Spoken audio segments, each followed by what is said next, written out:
عليكم ورحمة الله وبركاته. بسم الله والحمد لله وصلى الله على سيدنا محمد وعلى آله وأصحابه أهل الصدق والوفاء. اللهم صل على نور الأنوار وسر الأسرار وترياق الأغيار ومفتاح باب اليسر سيدنا ومولانا محمد المختار وآل الأطهار وأصحاب الأخيار عدد نعم الله وإفضاله لا حول ولا قوة إلا بالله. أما بعد, yang sama-sama kita muliakan dan dimuliakan oleh Allah Subhanahu wa taala, penasihat Majelis Rasulullah sallallahu alaihi wasallam, Bapak Edi Saputra, kita doakan beliau beserta seluruh keluarganya dengan berkat kemuliaan Ar-Rasul sallallahu alaihi wasallam dan dengan berkat kemuliaan para habaib, para wali-wali Allah Subhanahu wa taala, utamanya dengan berkat kemuliaan Al-Imam Al-Qutub Al-Habib Alwi, Al-Habib Abdullah bin Al-Habib Abdullah bin Al-Haddad, dan dengan berkat kemuliaan Al-Imam Al-Qutub Al-Habib Abu Bakar bin Muhammad As-Sikamursik.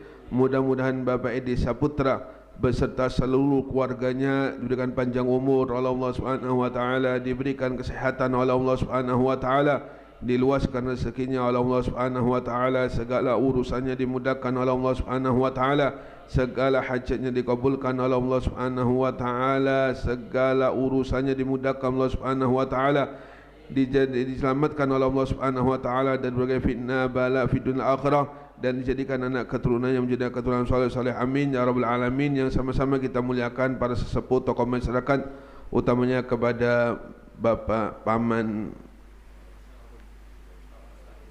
Sarudin, dan juga kepada Bapak Sabar, dan juga kepada Ustaz Mukti, hadirin yang saya muliakan, utamanya kepada segenap tim khidmat Majelis Rasulullah sallallahu alaihi wasallam yang saya muliakan dan dimuliakan Allah Subhanahu wa taala. Kita doakan seluruh tim khidmat Majelis Rasulullah sallallahu alaihi wasallam, mudah-mudahan beliau-beliau dipanjangkan umur oleh Allah Subhanahu wa taala, diberikan kesehatan oleh Allah Subhanahu wa taala, segala penyakitnya disembuhkan oleh Allah Subhanahu wa taala, diluaskan rezekinya oleh Allah Subhanahu wa taala, segala urusannya dimudahkan Allah Subhanahu wa taala, diselamatkan oleh Allah Subhanahu wa taala dari berbagai musibah bala fitnah fitnah akhirah, dan dijadikan anak keturunannya menjadi keturunan saleh-saleh, amin ya rabbal alamin.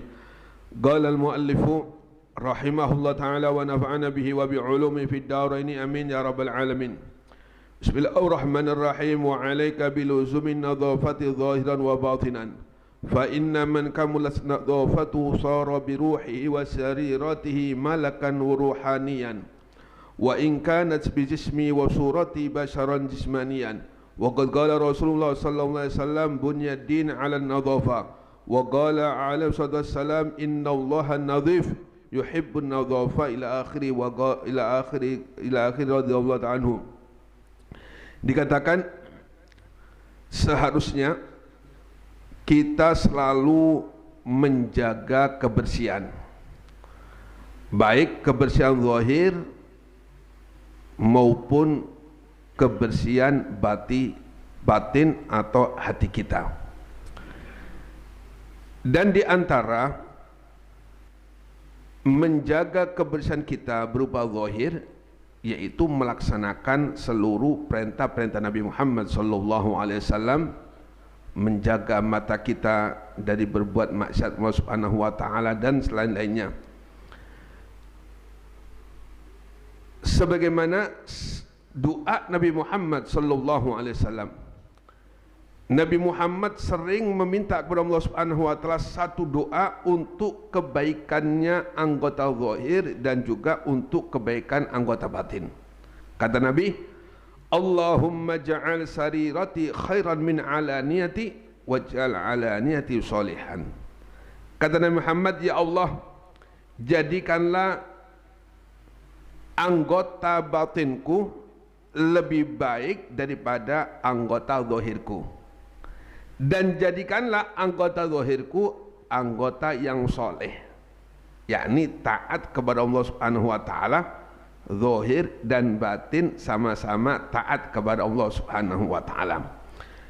Kemudian fa inna man kamulat nadhafatuhu, maka sesungguhnya seorang yang sempurna kebersihannya, sara biruhi wa sarirati malakan ruhanian, maka dia akan menjadi seperti malaikat. Malaikat zahirnya dan batinnya makhluk yang taat kepada Allah Subhanahu wa taala. Tidak pernah malaikat ini tidak mengerjakan apa yang diperintah Allah Subhanahu wa taala. La ya'sunallaha ma amarahum wa yaf'aluna ma yu'marun. Mereka para malaikat Allah Subhanahu wa taala tidak pernah maksiat kepada Allah Subhanahu wa taala. Apapun yang diperintahkan Allah Subhanahu wa taala kepada mereka selalu dilaksanakan oleh para malaikat Allah Subhanahu wa taala. Zahirnya taat kepada Allah Subhanahu wa taala dan batinnya juga taat kepada Allah Subhanahu wa taala. Maka siapapun, kata Al-Habib Abdullah, yang selalu menjaga kebersihannya zahir dan batin, maka dia laksana malaikat.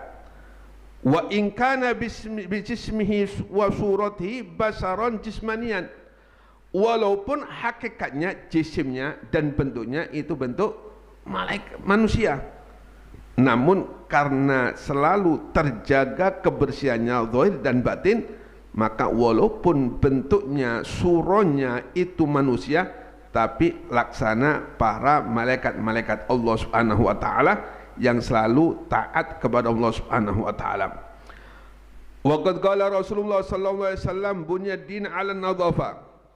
Nabi mengatakan, ketahuilah sesungguhnya agama ini dibangun atas kebersihan. Kebersihan baik, kebersihan zahir, lebih-lebih kebersihan batin. Zahirnya diantaranya menjaga syariat Nabi Muhammad SAW dan menjaga anggota tubuh kita bagaimana caranya enak dipandang oleh orang lain. Makanya Nabi Muhammad SAW itu tidak pernah lepas membawa sisir. Nabi Muhammad kemana membawa sisir. Habis berwudu, habis mandi, rambutnya dirapikan, jenggotnya juga dirapikan. Ini diantara kebersihan yang berhubungan dengan zahir. Kemudian Nabi juga mengatakan, innallaha nadhif yuhibbun nadhafa. Kata Nabi Muhammad, sesungguhnya Allah Subhanahu wa taala itu nadhif, sangat bersih, dan Allah Subhanahu wa taala itu suka bagi pada orang-orang yang bersih. Dijaga kebersihannya, syariatnya dijaga, mandi pagi, mandi sebelum subuh, mandi ya bagi yang terbiasa, atau subuh mandi. Sebab orang kalau terbiasa mandi sebelum subuh itu bisa jadi obat. Ya, kata orang Jawa, airnya masih hidup. Ya. Airnya hidup kalau sebelum subuh itu bisa jadi obat. Nah, mandi kemudian ya walhasil ya apa caranya badan ini bersih, pakai minyak harum, pakai gosok gigi dan selain-selainnya yang diajarkan Nabi Muhammad sallallahu alaihi wasallam, pakai siwak. Kemudian wa tahsulu an-nadhafa al-batina bi tazkiyati nafsi, dan kebersihan batin itu bisa didapatkan yaitu dengan tazkiyatun nafas, yaitu membersihkan jiwa, an radha'ilil akhlaqi, dari akhlak-akhlak yang buruk, akhlak-akhlak yang dibenci oleh Allah Subhanahu wa taala, kal kibri, seperti sombong. Sombong ini memang milik Allah Subhanahu wa taala. Tidak ada satupun yang berhak untuk mengambil sifatnya Allah Subhanahu wa taala. Apabila ada salah satu hamba Allah Subhanahu wa taala yang mengambil sifat Allah yang berupa sombong, maka kata Allah Subhanahu wa taala, alqaitu finari wala ubali, maka akan aku lemparkan dia ke nerakaku wala ubali, dan aku gak peduli walaupun dia banyak ibadah kepada Allah Subhanahu wa taala, hafal Quran, setiap hari mengkhatamkan Al-Quran, setiap malam sholat tahajud, kalau di dalam hatinya ada merasa sombong, merasa lebih baik, merasa lebih bagus, maka dia akan menjadikan dirinya menjadi yang dibenci oleh Allah Subhanahu wa taala dan akan dimasukkan neraka Allah Subhanahu wa taala walaupun dia banyak ibadah kepada Allah Subhanahu wa taala. Nabi mengatakan, la yadkhulul jannah man kana fi qalbihi mithqala dzarratin min kibrin. Kata Nabi Muhammad, tidak bakal masuk surga seseorang yang di dalam hatinya ada sedebu dari sifat sombong, sedebu saja, apalagi sebesar buah jambu, sedebu saja bisa menyebabkan dia menjadi penghuni neraka Allah Subhanahu wa taala, apalagi sebesar jambu. Waria, dan juga riya, amal ibadah bukan karena Allah Subhanahu wa taala namun karena lainnya. Wal hasad, dan juga hasad, iri, dengki. Ya. Orang yang hasud, orang yang dengki ini seakan-akan dia nggak terima dengan pembagian Allah. Ya, ketika ada saudaranya dapat nikmat, kemudian dia hasud, dengki, maka sama saja dia nggak nerima dengan pembagian Allah Subhanahu wa taala. Sebab tidak ada satupun yang dimiliki oleh hamba-hamba Allah Subhanahu wa taala itu semua bagian dari Allah Subhanahu wa taala, pemberian dari Allah Subhanahu wa taala.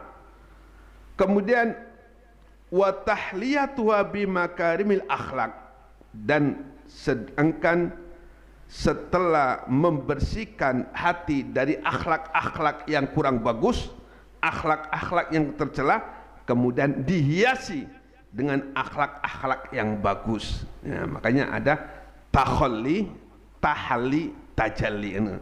Takhalli, mengkosongkan diri dari berbagai akhlak-akhlak yang tidak disukai Allah Subhanahu wa taala.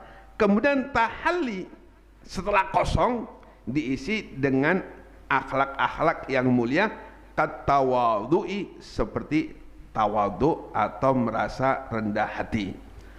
Wal haya, dan juga haya, malu kepada Allah Subhanahu wa taala. Wal ikhlas, dan juga ikhlas. Wasakha, dan dermawan. Nah, ini akhlak-akhlak yang mulia. Wa akhawatiha, dan saudara-saudaranya akhlak-akhlak yang bagus. Ya, selainnya sifat tawadu, rendah hati, haya, malu, ikhlas karena Allah, wasakha, dan dermawan, dan selainnya dari sifat-sifat yang dipuji oleh Allah Subhanahu wa taala. Wa haqaiq wadil akhlaq wa turakil ikhlasi wallahu alam bisawab. Insyaallah kita lanjutkan minggu akan datang, mudah-mudahan dipanjangkan umur oleh Allah Subhanahu wa taala, dan mudah-mudahan diberikan kesehatan Allah Subhanahu wa taala, dan mudah-mudahan diistiqomahkan Allah Subhanahu wa taala. Amin ya rabbal alamin.